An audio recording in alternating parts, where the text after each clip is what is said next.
Vale, empezamos con la clase de Derecho Romano. He dividido el tema, perdonad. He dividido el tema en varias secciones. Aquí voy a explicar del tema 1 al 5. Vale, empezamos.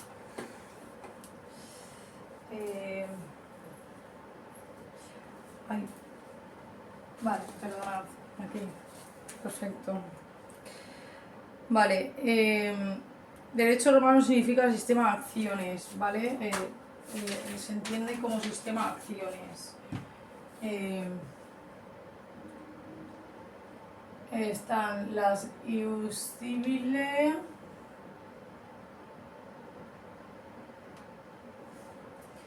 y luego tenemos las acciones que son rem y persona. Este es el derecho de reclamar el cumplimiento de la obligación de algo, el cumplimiento de la acción de algo, de reclamar el cumplimiento de la obligación de algo, y luego el rem es reclamar una cosa, ¿vale?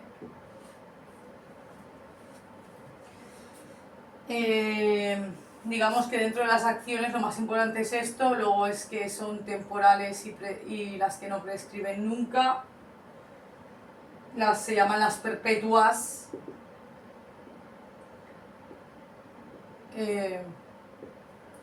Y luego las más importantes también son las privadas y las populares, que son por las personas que están legitimadas para ello. Por ejemplo, pues solo un juez puede juzgar,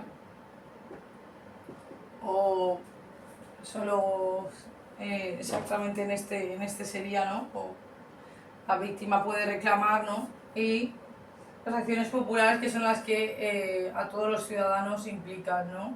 Como el derecho a voto, ¿vale? O sea, la privada requiere tener legitimación para ello, para iniciar una acción, y la popular pues es la que implica a todos los ciudadanos para iniciar acciones. Pues el voto, las manifestaciones, los tributos, los impuestos, el derecho de propiedad. Vale. Bien, pues esto es muy simple. Luego tenemos la fase del ius civile, que está totalmente fuera de lo que habíamos dicho que era infatum, ¿vale? Desigual a infatum, factum, sobre el hecho, ¿no? ¿Por qué? Porque aquí requiere dolo. Y las acciones civiles no requieren dolo, requieren reclamar una cosa o mediar o demás. Entonces, dentro del proceso civil, ¿vale? Así como aquí las acciones, cuando se dividen en 5, pero en verdad están segmentadas entre 2, que son las contenciosas y las declarativas. Contenciosas declarativas, y las otras son directamente ejecutivas. Estas siempre van a requerir una fase más, bueno, pues, con más garantías. Mientras que el ius civile no, solo tiene la fase extraordinario conditio, que luego lo vais a ver, cognitio. Viene por el siglo III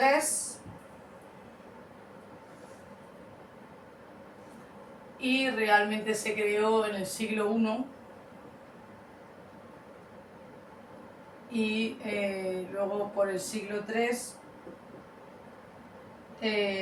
se acabaron las fases para que fueran los delegados del emperador, que eran los jueces, los delegados del emperador. Y en el siglo I solo se aceptaban determinados litigios. Después de Cristo. En el siglo I, acordaros bien, siglo III. Vale, como lo que más nos importa es el conjunto de acciones con dolo in factum, pues básicamente el extraordinario cognitio pues estaba muy, ¿no? Es todo lo que conviene, lo declarativo, lo contencioso, ¿no? Que finalmente pues lleva ese tipo de dolo siempre ante el pretor y reclamar una cosa u otra por el tema de las propiedades y los bienes. Hablamos del siglo I. Proceso de acciones, están las 5 variantes, vamos a hacer aquí más hincapié y vamos a poner la contenciosa administrativa, la contenciosa y la declarativa. Y luego vamos a poner aquí la ejecutiva. Vale, ¿qué pasa con esto? Pues que la contenciosa tenía tres fases, ¿no? En acto sacramento,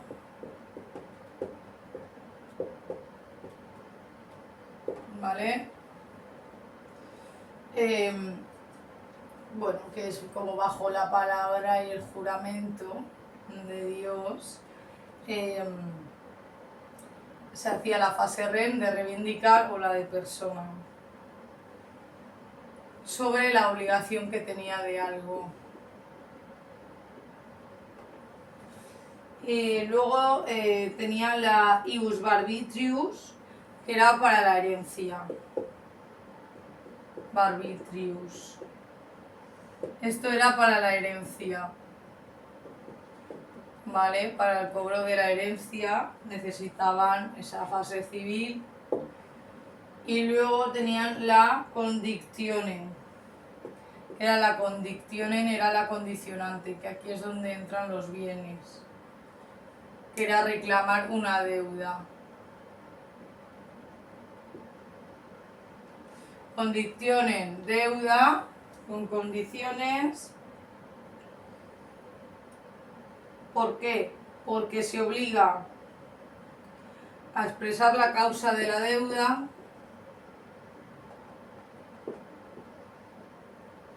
la causa, y solicitar compadecer un juez, y solicitar un juez por todas las garantías procesales.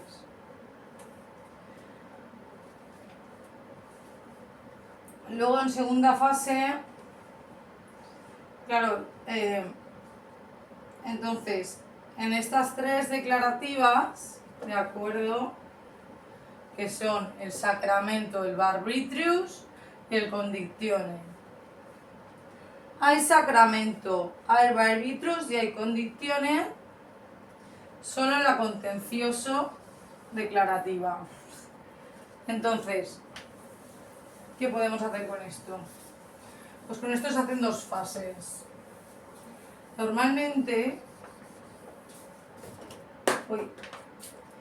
se procedía a hacer la fase esta civil, que os he dicho, extraordinario cognitivo. Pero bueno, esto tenía 2 fases. Era la fase in iure, en donde aquí pues se hacía el vocatio, el ius vocatio. Bueno, vocatio ya lo dice la misma palabra, vocal. ¿De la vocal de qué? Pues que era la citación, ¿no?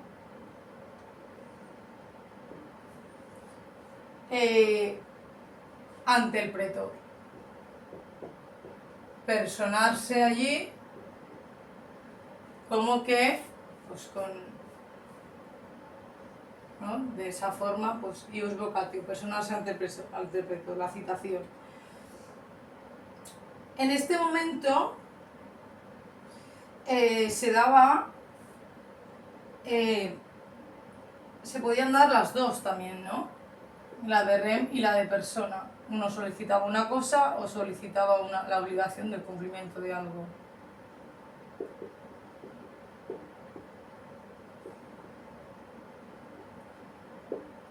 O una cosa. Vale, ¿qué pasaba? Que si en la fase ius vocatio, que es la indurem, ¿verdad? Si en la fase de citación no acudía, se podía dar la fuerza física, ejercer la fuerza física. Por eso tenemos una justicia que puede ejercer actos coercitivos.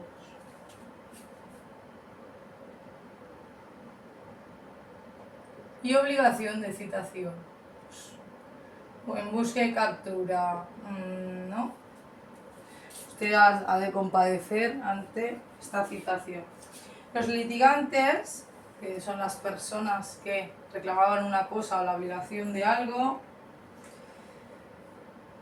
hacían sus declaraciones en la ius vocatio, por eso he dicho de la vocal, hacían sus declaraciones, ¿no? En la misma citación. En estas declaraciones se les daba una litis contestatio, que sería pues lo que hoy sería la contestación de si va a haber un juicio abreviado o rápido o va a ser pues, evidentemente un juicio archivado, pero eso no quita el derecho de recurso de apelación. La litis contestatio, ¿de acuerdo? Entonces, en este momento se determinaban las fases contrarias y el acuerdo de testigos y entonces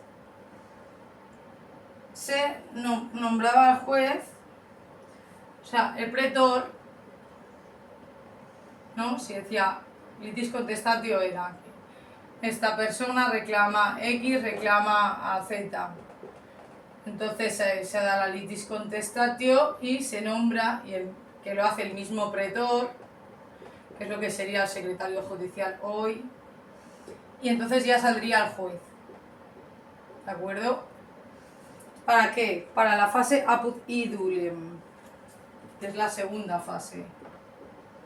Uy, me estoy quedando sin boli.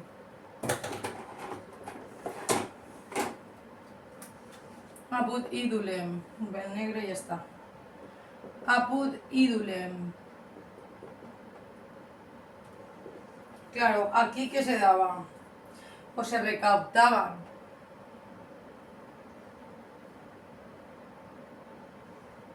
todos los hechos, recapitulaban todos los hechos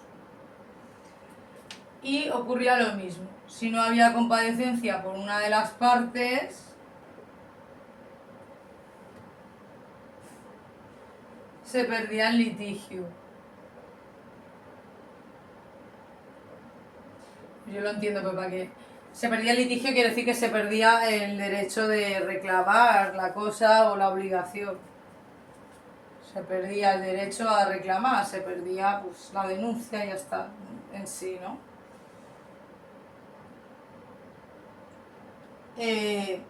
Entonces se practicaban pruebas. Dice, el juez fallará el juicio. Claro, fallará es como sanciona la ley, no sanciona una multa, sanciona la ley.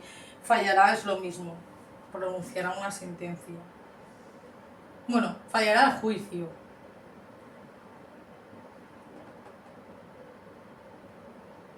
No es que falle y haga mal el juicio, sino que lo falla por el derecho al fallo constitucional.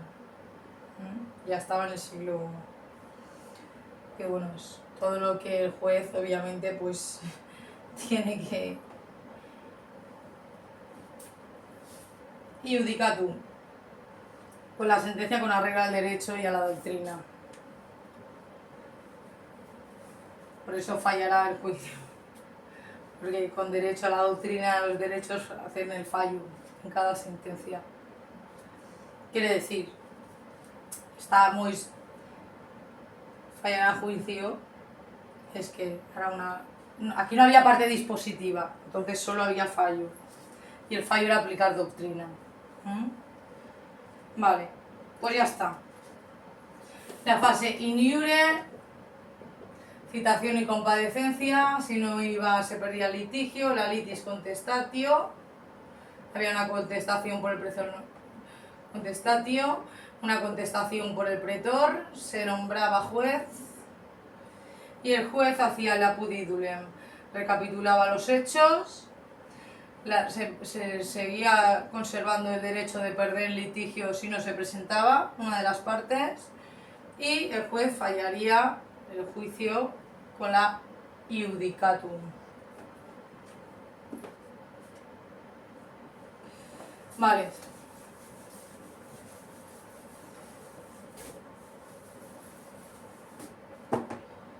El carácter ejecutivo. Vale, para el carácter ejecutivo esto ya garantizaba, pues, como las apelaciones que estábamos hablando, ¿no? Esto ya, el carácter ejecutivo, pues era todo lo que tiene derecho de apelación. Entonces, y requiere fase infactum, que es el acto de dolor. La acción por apresión corporal. Entonces, tenemos la presión corporal, ¿vale? Esto quiere decir todo lo que era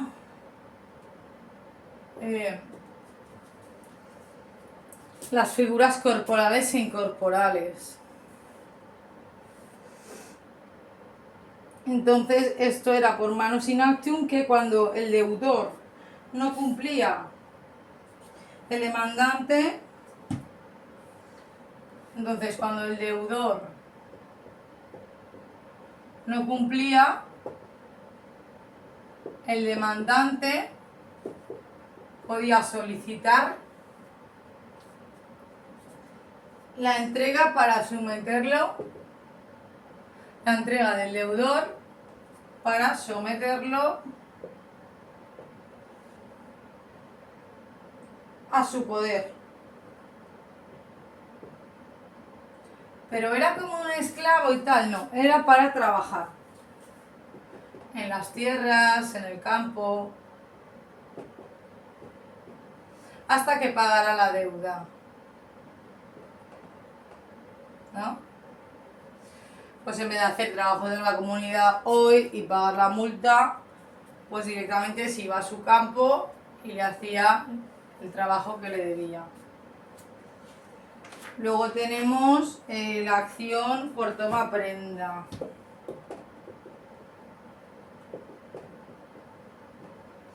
La acción por toma prenda era que podía apoderarse de algunos de sus bienes.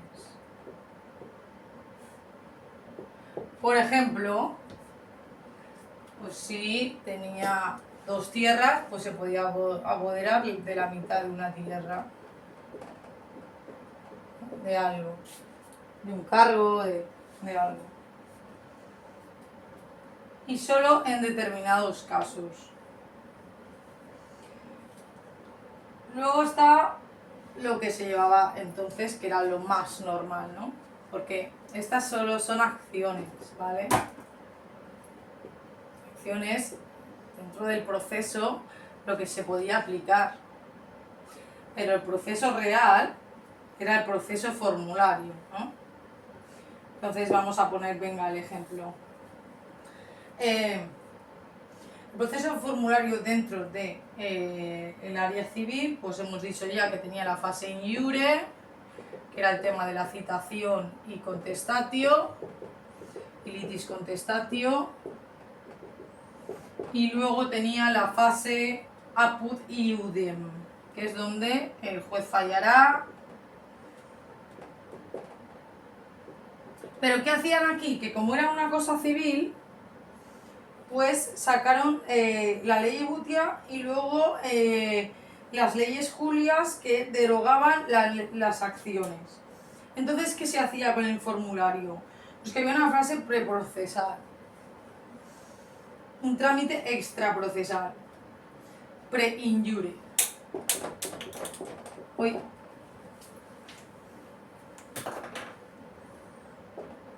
pre in iure. Entonces el demandante avisaba al demandado de que lo iba a demandar por su derecho de defensa, para que se preparara la defensa. ¿No? Te voy a denunciar, prepárate tu defensa porque me voy para allá. Entonces, en ese momento había una citación ante el magistrado, ¿no? Y entonces el pretor examinaba la causa, ¿vale? Entonces vamos a quitar todo esto. Entonces, bueno, pre iure, quiere decir, examinaba la causa. ¿Es verdad que fulanito le debe una deuda a menganito? Pues sí. Entonces, el pretor examina. Si ve que es verdad lo que está ocurriendo, ¿qué hace? Pues que mira la competencia de qué acción tocaría. ¿Es a presión corporal o es por toma prenda? ¿De acuerdo? Entonces examina la competencia de la acción. Entonces, aquí había la transatio y la excepción. La excepción era que si el demandante, como ya le había avisado, preprocesal, extraprocesal, te voy a denunciar. No me denuncies, yo te pago. Pues se daba la excepción. Ya le he pagado, no hace falta el juicio, la transatio. El demandante, excepción. Entonces el pretor pues daba por finalizada esa fase, ese trámite extraprocesal. Sería hoy todos los trámites que son de la administración pública, excepto de la administración de la justicia. Cuando vas a cualquier ministerio, no me han pagado, te pagan ya, pues ya está. Venga. Entonces luego en la fase formulario pues era un poco lo mismo. Si no se daba esto, ni la excepción ni la transatio, quiere decir, es verdad que fulanito debe a menganito y ni quiere pagar, ni el otro le ha pagado, pues para adelante. Entonces se acuerda el formulario en una tablilla. Vamos a ponerlo todo otra vez. Se da la parte en proceso formulario.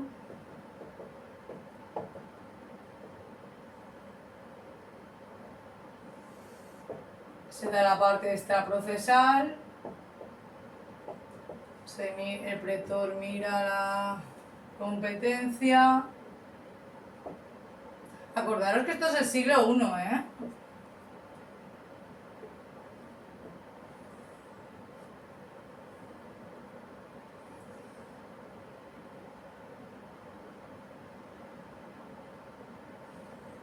Si es toma prenda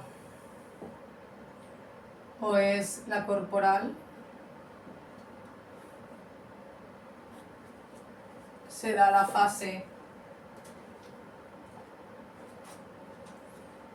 El pretor examina, puede haber transatio o competencia.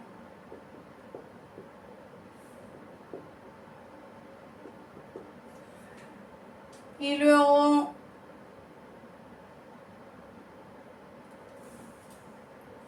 se da la fase formulario. ¿Por qué? Porque ya está. ¿Qué tiene la fase formulario? Porque se ha ido para adelante. Pues se abre una tablilla. Esa tablilla era de piedra y tal, y bueno, se hace un resumen en esta tablilla y una instrucción, instructor, ante el pretor. Pues de lo mismo, de la recapitulación de los hechos y tal. si se da lo que habíamos dicho de la exceptio y eso, o la competencia, la exceptio, exceptio y transatio,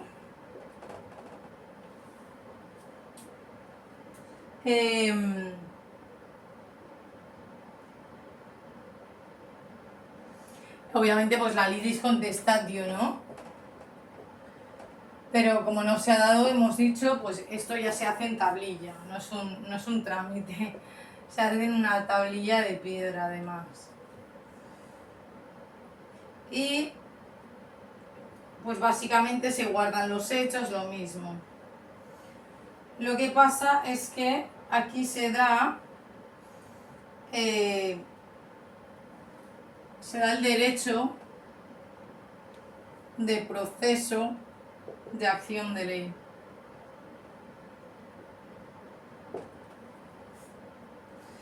Entonces, ¿por qué? Porque esa tablilla que hace el pretor va directamente al juez. ¿Por qué? Porque como ni ha pagado, ¿no?, por estas dos corrientes, pues ya no es civil, es penal.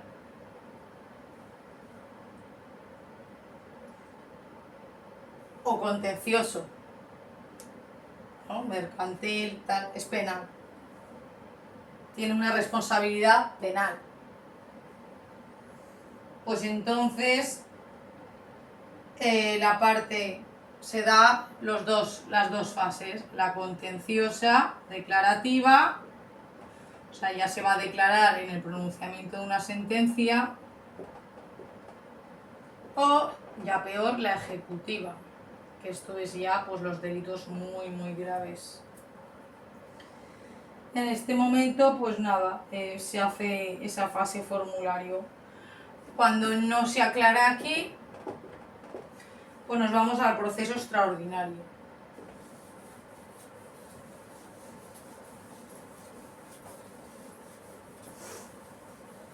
¿No? ¿Veis cómo va subiendo la eficacia del derecho?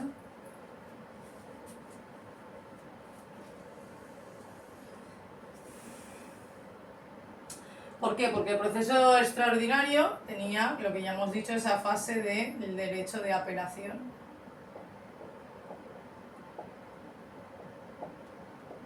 De recurso, ¿vale? Bueno, estamos en el siglo I. Derecho de recurso. Si ponemos apelación en el examen de derecho romano, mal. Eso lo tenemos que poner en procesal, en penal. Pero en el siglo I era recurso. Recurrir.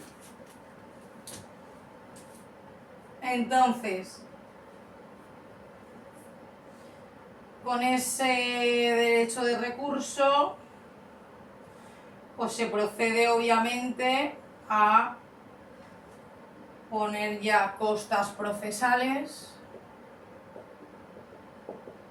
¿no? El juez empieza a añadir más responsabilidades al asunto.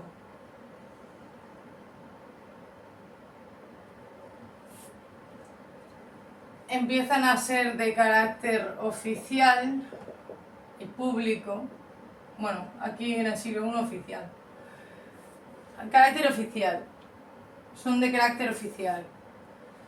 Ya es una sentencia de parte ejecutiva, de fase ejecutoria, o sea, ejecutiva. Y bueno, pues básicamente tenían solo esas dos por el siglo I. Pero bueno, la fase ejecutiva es, pues aquí ya se hacía la levis actio, la acción de ley. Y esto, la prenda rob, bueno, es pignomis compromis, que es, bueno, la entrega al bien del deudor. Es que las palabras tan técnicas del siglo I, entrega del bien al deudor. ¿Por qué? Porque además es que añadía costas procesales ya de carácter oficial, es decir, ya vamos fuerte. Y la acción de ley por manuscrito, entrega al deudor, lo mismo. Entrega del deudor. ¿Por qué? Por lo de toma prenda y por lo de corporal. O sea, o te quito un cuarto de tu tierra o trabajas en mi terreno hasta que sale la deuda, o directamente si tienes lo que me debes, pues 50 monedas de oro, pues las entregas, las devuelves, ¿no? Venga, capítulo 2.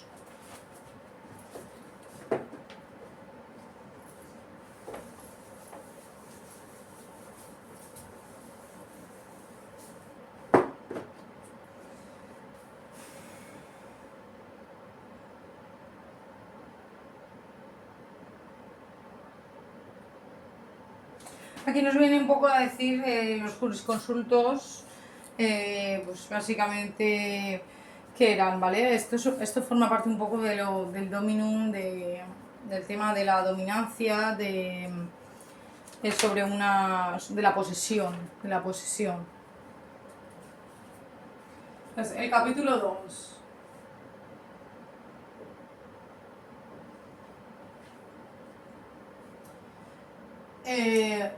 Conceptos extraños al derecho. De acuerdo, entonces el jurisconsulto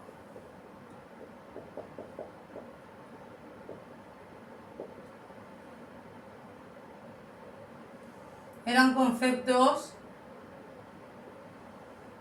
extraños al derecho. ¿Quiere decir esto? ¿Qué quiere decir que eran conceptos extraños al derecho? Pues que estaba totalmente... eran de apropiación y disfrute.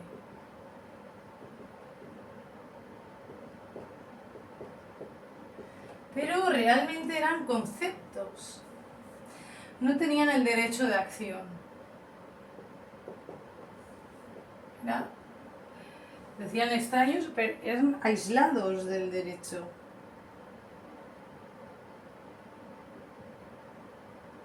¿De acuerdo? O sea, era lo que podía recaer dentro de una acción, pero no era más que un concepto ajeno al derecho. Pero extraño. Por el tema de los esclavos y todo eso. Quiero decir, no era tan fácil la cosa. Estaban las cosas corporales e incorporales, ¿no? Entonces, aquí sí que deberían las cosas en cosas. ¿Por qué? Porque eran diversificaciones de las concepciones, por eso era un concepto, porque era una diversificación de concepciones sociales sobre cosas de la fase REM. Esas cosas podían ser corporales, incorporales. A ver, esto no es muy importante, pero bueno, divisibles es un poco para los conceptos de la cosa del siglo I. Luego se reformó todo con el Código Civil. Derecho de persona, de familia. Las cosas corporales, bueno, muchas reformas, pero... vale, las cosas corporales e incorporales, pues bueno, pues viene aquí un poco a decir que las corporales son las que son tangibles, como podría ser el usufructo, la servidumbre,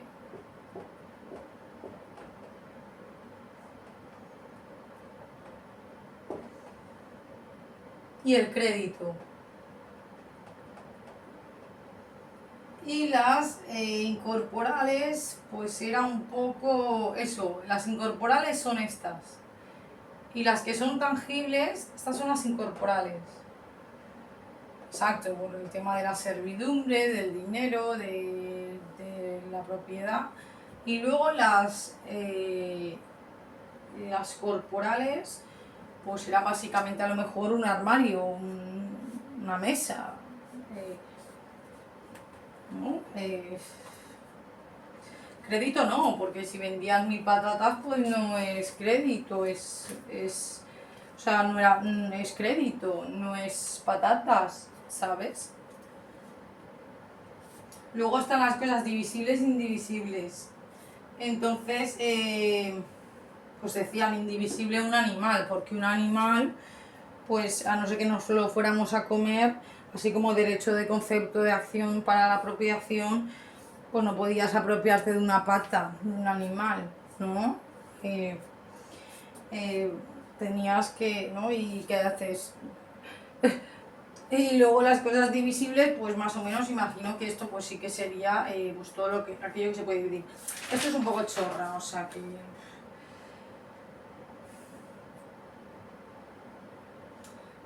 la posesión no es un derecho, ¿no? Forma parte del concepto extraño de derecho. Entonces, en los jurisconsultos es una situación fáctica, ¿no? Pero no es un derecho en sí, o sea, no tiene una legitimación, es fáctico, no es un derecho. Entonces, no se puede ejercer acción sobre la posesión. Bueno, es que esto es... Yo sí que lo... Entonces, la adquisición, entonces, ¿para esto qué se hacía? Como no se puede decir, oye, pues yo poseo esto, ¿no? Yo me quedo lo otro y lo otro, se debe de desglosar la situación para que el derecho tenga el sentido que tiene, que es el derecho. Entonces, vamos con la adquisición, la retención y la pérdida de la posesión sobre la cosa.